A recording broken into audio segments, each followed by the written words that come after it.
Hoy hablaremos acerca del diluvio, es la lección de hoy. Mucha gente ha cuestionado la historicidad de esta historia bíblica del diluvio, argumentando que tal evento es incompatible con los puntos de vista científicos modernos de la historia natural. Sin embargo, hay un registro de un diluvio colosal en las memorias culturales colectivas de muchos pueblos distantes entre sí, en todo el mundo, y no solo en el antiguo cercano Oriente, Mesopotamia, Egipto y Grecia. ¿Sabes que las narraciones de inundaciones se encuentran en India, en China, entre los antiguos habitantes de Irlanda, entre los pueblos mayas de Mesoamérica, los nativos americanos, los pueblos de América del Sur y África e incluso entre las tribus aborígenes de Australia? El hecho de que la ciencia moderna no pueda dar sentido al fenómeno del diluvio no es una prueba de que este evento nunca haya ocurrido. El fracaso de la ciencia moderna para dar cuenta del diluvio es simplemente otra evidencia de los límites de la ciencia, especialmente cuando se trata de algo tan sobrenatural como el diluvio del Génesis. Bueno, esta semana, hoy específicamente, no estudiaremos la historia bíblica de este evento cósmico para entenderlo desde un punto de vista científico, ese no es el punto. No poseemos todos los datos para comprender este fenómeno. Aparte de la discusión científica, se debatirán una serie de cuestiones. La pregunta fundamental se refiere a Dios mismo. ¿Qué nos enseña esta historia sobre el Dios de la Biblia y su propósito? El filósofo gnóstico Marción de Sinope, allá muchos años atrás, en el 85 al 160 después de Cristo, y muchos otros cristianos después de él, usaron el diluvio para demostrar que el Dios del Antiguo Testamento era un Dios violento y cruel, en oposición diametral a Jesús, el Dios de amor del Nuevo Testamento. Bueno, estudiamos esta catástrofe universal. Mantén tu Biblia abierta en Génesis 6 y en un momento más regresaré.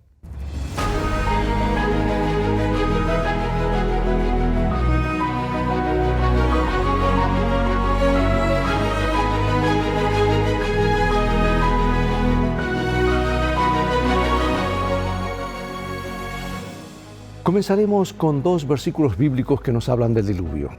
Génesis 6:5 y también San Mateo 24:37. Y vio Jehová que la maldad de los hombres era mucha en la tierra, y que todo designio de los pensamientos del corazón de ellos era de continuo solamente al mal. Mas como en los días de Noé, así será la venida del Hijo del Hombre. Esto lo dijo Jesús. El verbo vio recuerda al estudiante cada paso de la creación inicial de Dios. Pero lo que Dios ve ahora, en lugar de tov, bueno, es ra, que quiere decir mal. Es como si Dios hubiera arrepentido de haber creado el mundo, ahora lleno de ra, o sea, de maldad.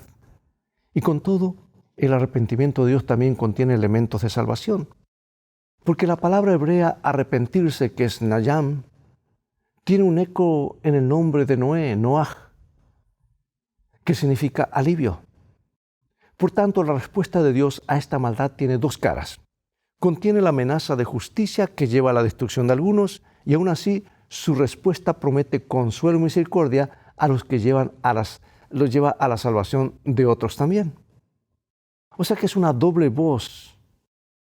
Ya se escuchó con Caín y Abel y Set, y se repitió mediante el contraste entre los dos linajes, el de Set y los hijos de Caín, o sea, los hijos de los hombres, y el otro serán los hijos de Dios, los de Set, y de Caín los hijos de los hombres.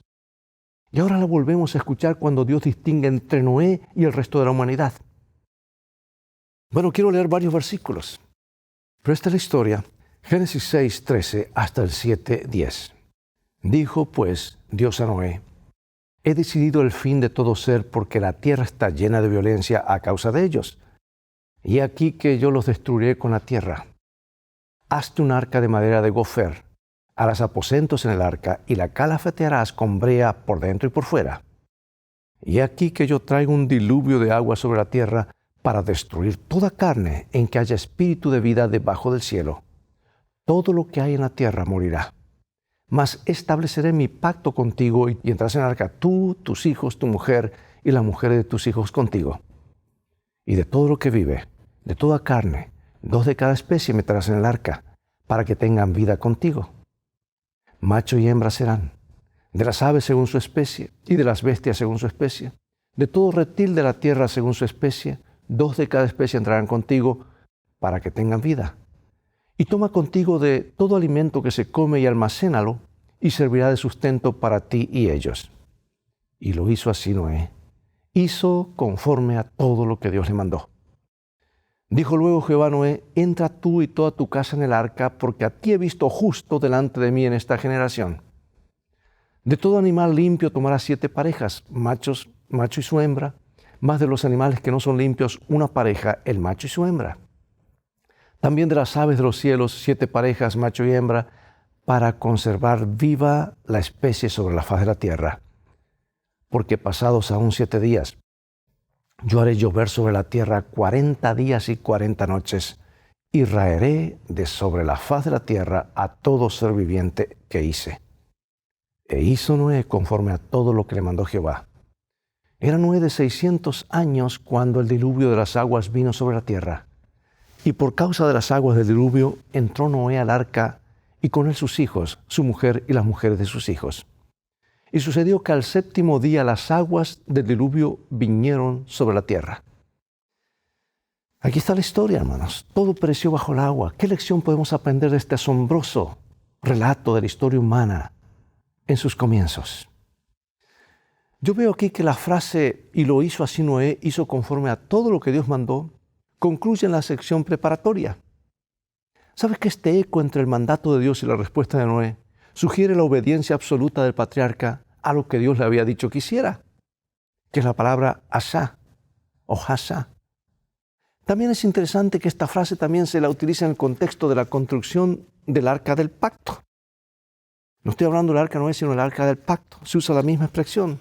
Comenta mi autora favorita, dice: Dios dio a Noé las dimensiones exactas del arca y explícitas instrucciones acerca de todos los detalles de su construcción. La sabiduría humana no podría haber ideado una estructura de tanta solidez y durabilidad. Dios fue el diseñador y Noé el maestro constructor.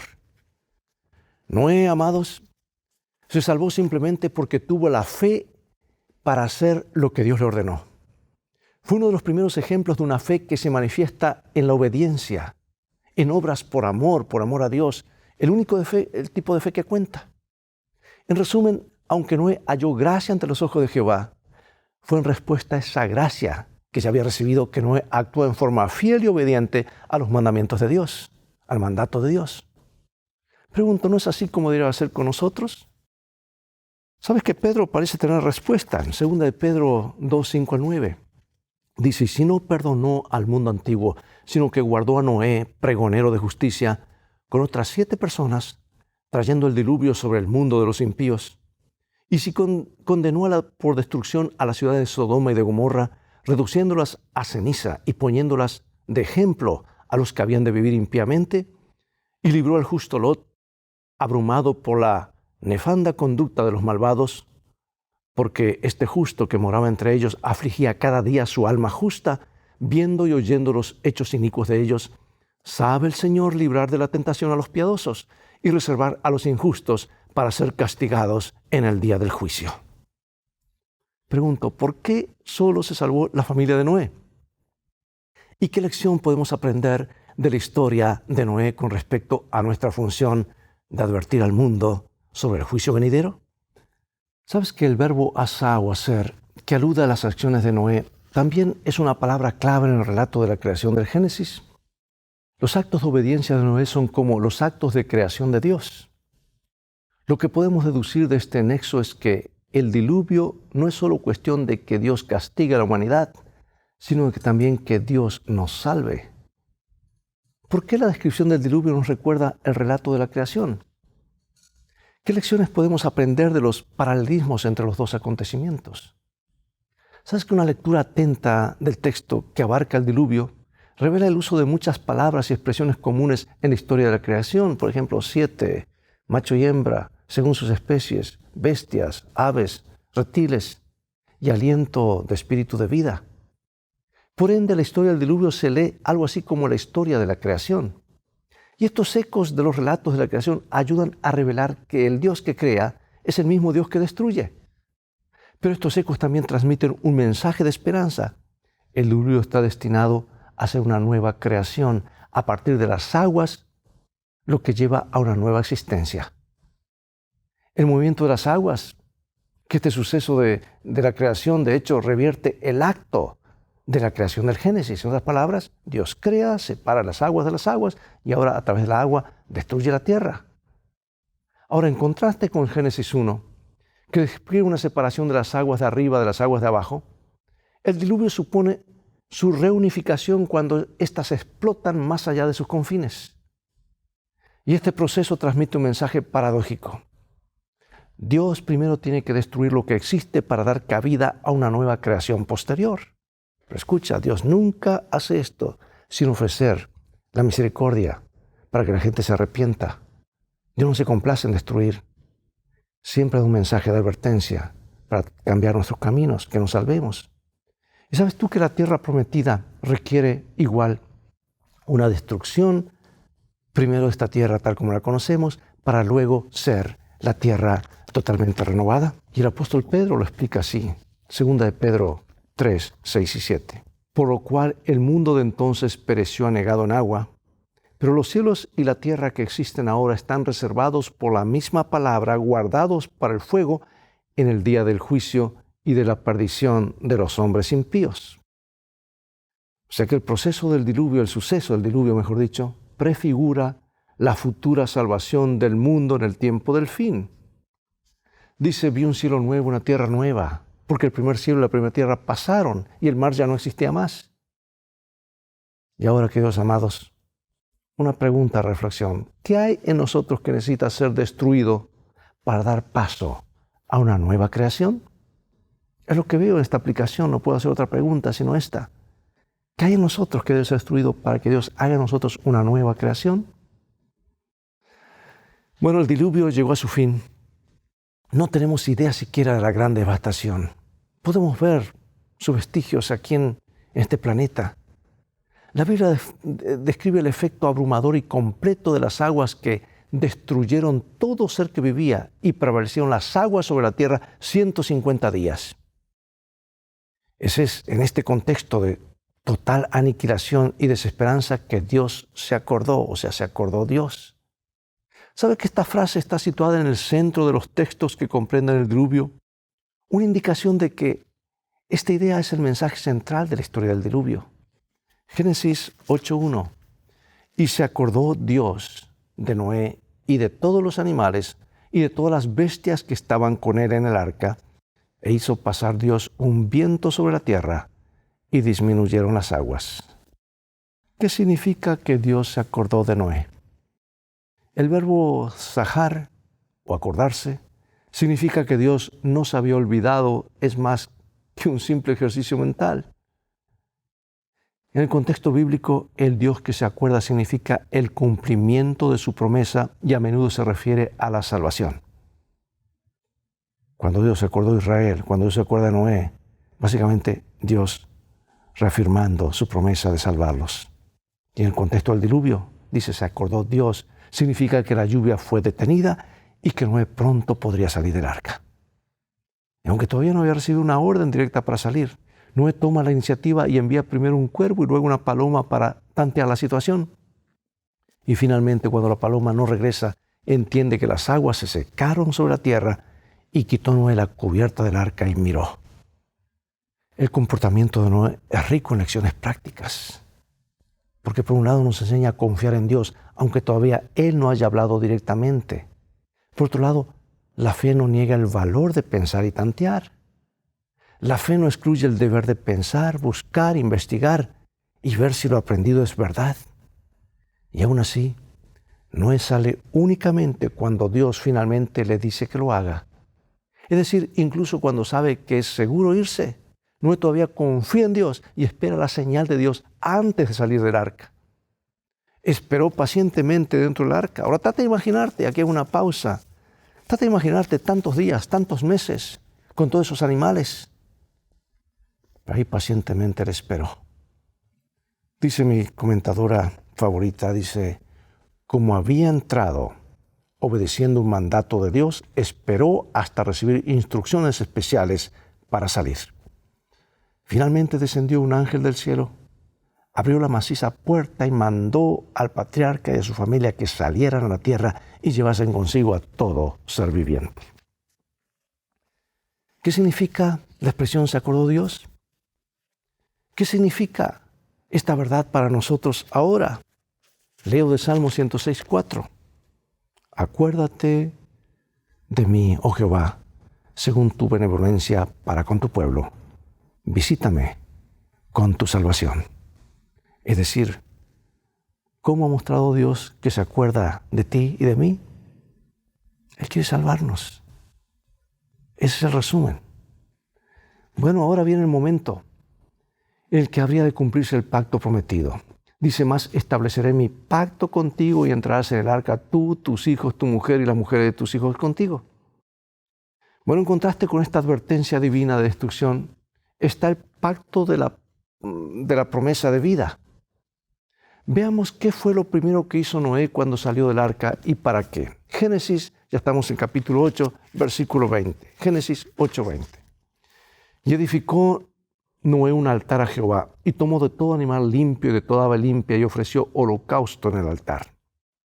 Al igual que Adán y Eva, quienes seguramente adoraron a Dios el sábado inmediatamente después de los 6 días de la creación, Noé adoró a Dios inmediatamente después del diluvio.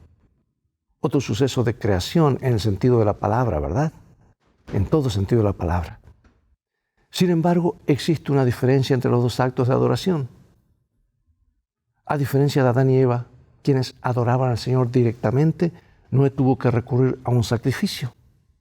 Y esta es la primera mención en las Escrituras de un altar. El sacrificio es un holocausto, o sea, olá, el sacrificio más antiguo y frecuente. Para Noé este sacrificio era una ofrenda de acción de gracias ofrecida para expresar su agradecimiento al Creador, quien lo había salvado. Pero veamos este asunto, ¿cómo afectó el diluvio a la dieta humana? ¿Y cuál es el principio detrás de las restricciones de Dios? Vamos a Génesis capítulo 9, versículos 2 al 4. El temor y el miedo de vosotros estarán sobre todo animal de la tierra y sobre toda ave de los cielos, en todo lo que se mueva sobre la tierra y en todos los peces del mar, en vuestra mano son entregados. Todo lo que se mueve y vive os será para mantenimiento, así como las legumbres y plantas verdes os he dado todo. Pero carne con su vida, que es su sangre, no comeréis. Bueno, debido al efecto del diluvio, lo sabemos, los alimentos vegetales ya no estaban disponibles como solían estarlo antes. Por lo tanto, Dios permitió que los seres humanos comieran carne animal. Y este cambio de dieta generó un cambio en la relación entre los seres humanos y los animales. En contraste con lo que habían tenido desde la creación original, ¿verdad? Los animales ahora tenían miedo o huían. Y en el relato de la creación, los seres humanos y los animales compartían la misma dieta vegetal y no representaban una amenaza mutua. Pero en el mundo postdiluviano, la matanza de animales para comer implicaba una relación de temor e intimidación. Y una vez que comenzaron a comerse entre sí, los seres humanos y los animales sin duda desarrollaron una relación bastante diferente de la que habían disfrutado en el Edén. Sin embargo, la tolerancia de Dios tenía dos restricciones. En primer lugar, no todos los animales eran aptos para el alimento. La primera restricción estaba implícita en la distinción entre animales limpios e inmundos, que era parte del orden de la creación. Y la segunda era explícita y nueva. Era abstenerse de consumir sangre, porque la vida está en la sangre. Veamos ahora la segunda parte del pacto que aparece en Génesis 8, 21 al 9, 1.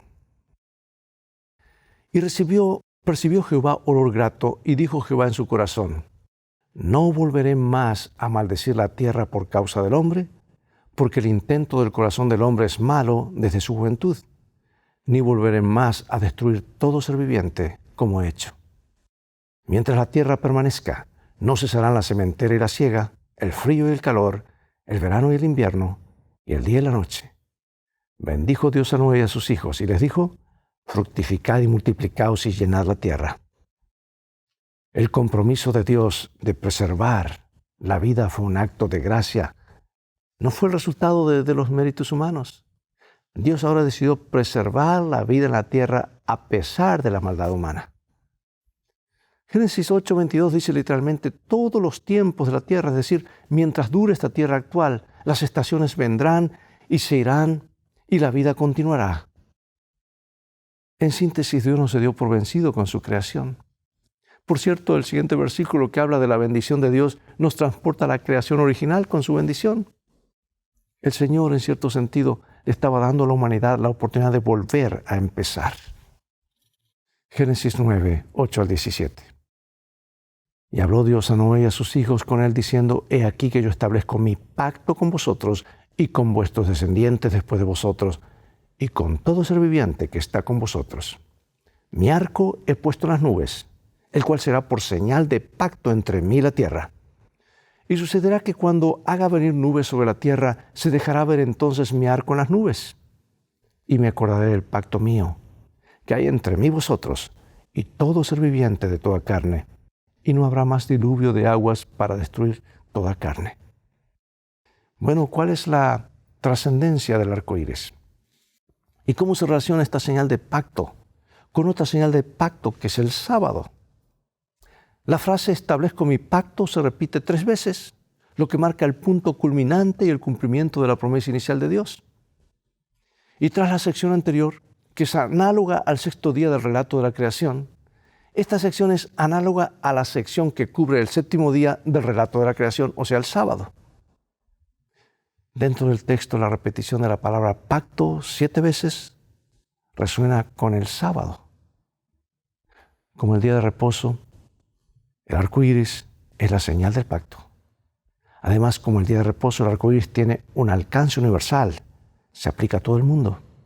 Así como el sábado, como señal de la creación, es para todos, en todas partes, la promesa de que no habrá ningún otro diluvio mundial es para todos, en todas partes también. Por lo tanto, la próxima vez que veas un arco iris, piensa en todas las promesas que Dios nos hizo. ¿Por qué podemos confiar en esas promesas?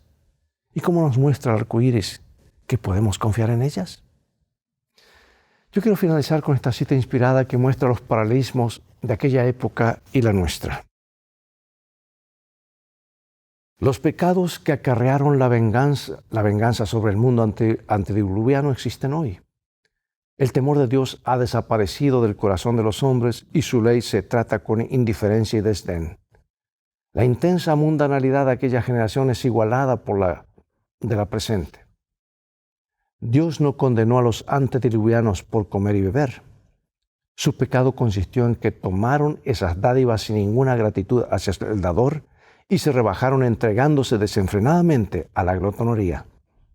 Era lícito que se casaran. El matrimonio formaba parte del plan de Dios.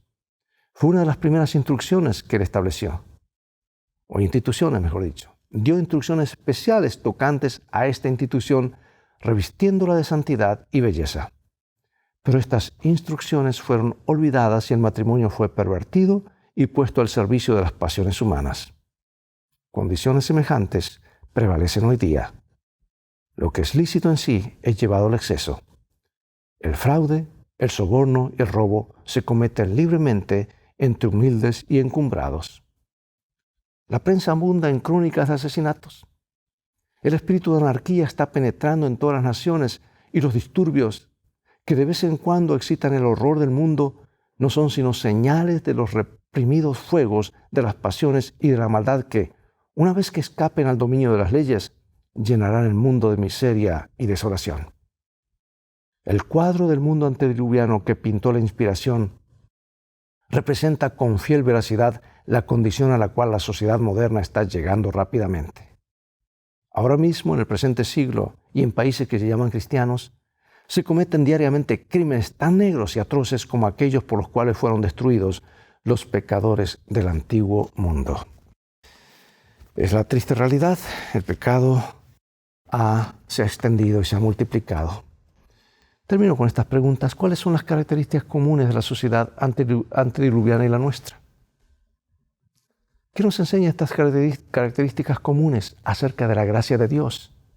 Que a pesar de todo esto, Él ama al mundo y todavía busca salvar a quien pueda. Algunos argumentan que el diluvio de Noé fue solo un acontecimiento local. ¿Qué tiene de malo esta idea?